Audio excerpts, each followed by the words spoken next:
Motion pictures, or animation, are really just a series of still images shown one after the other, with the change between two successive images being small enough and the time interval between them being short enough that your eye and your brain work together to give you the illusion that you're seeing continuous motion. You're really not. You're really still just seeing a series of individual still pictures. But if they meet those requirements with small enough changes between them and short enough intervals from one picture to the next, you think you're seeing continuous motion. We can simulate that pretty effectively with this little Unity program. We've got a yellow sphere here that's going to orbit this dark gray ball.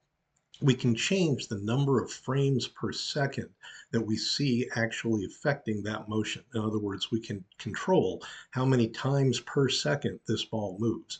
It'll move at a rate that requires 4 seconds per complete orbit. When the frame rate is low, you'll see that step be fairly large. As we raise the frame rate, the steps will get smaller, but the ball will still take 4 seconds to make a complete orbit around the gray sphere. Let's have a look.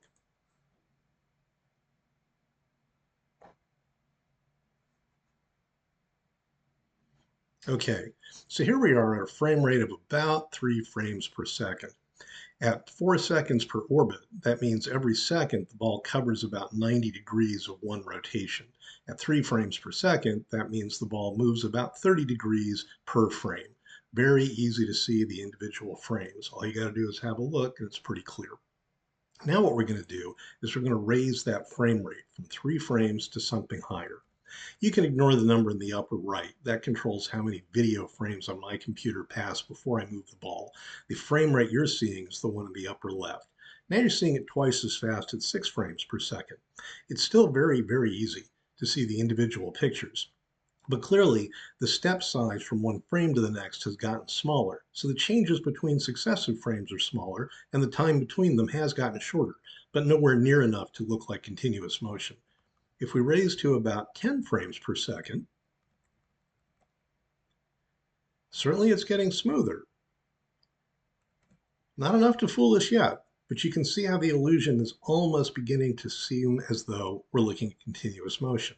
Let's raise it just a little bit more to about 12 frames per second. The very earliest motion pictures were shot at this speed. The people who had never seen motion pictures before must have thought this was pretty amazing, even if today when we look at it, it looks pretty jerky. Now we'll take it up to about 18 or 20 frames a second. Here you're beginning to see the illusion. You can still see a bit of a stutter, but this could almost give you the idea that you're looking at a yellow ball in a continuously orbiting motion in a circle around the gray one. Take it up just a little bit higher to about 24 frames per second. This is the rate at which modern motion pictures are still shot today. Believe it or not, that's not enough of a flicker rate to convince you you're looking at a continuously illuminated scene. Your eye could detect a flashing light, flashing on and off at 24 frames per second. That's why all modern films are shown twice per frame. In other words, you see about 48 or more flashes, or sometimes 3 per frame for 72 flashes per individual picture. They're two separate concepts. The motion illusion depends on getting above about 20 frames per second, but the flicker illusion, the one that makes you think the flickering frames are really one continuous, unchanging source of light, it's about twice as high. Let's go up to about 30 frames per second. It looks very nearly smooth now. 30 frames per second was the frequency of frame rate, or the actual frame rate, modern televisions used almost throughout the entirety of the 20th century television era. At the beginning of the 21st century, things jacked up one more level to about 60 frames per second.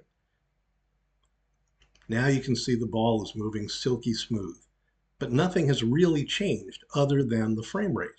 The higher frame rate means you're seeing more still pictures per second, and any two successive pictures have a smaller change between them than they did at the lower frame rate, but you're still just seeing a series of still motion pictures. So that's it. That's all there really is to motion pictures. There's really no motion at all. You just think so. But it's a pretty convincing illusion if you do it fast enough with small changes from one frame to the next.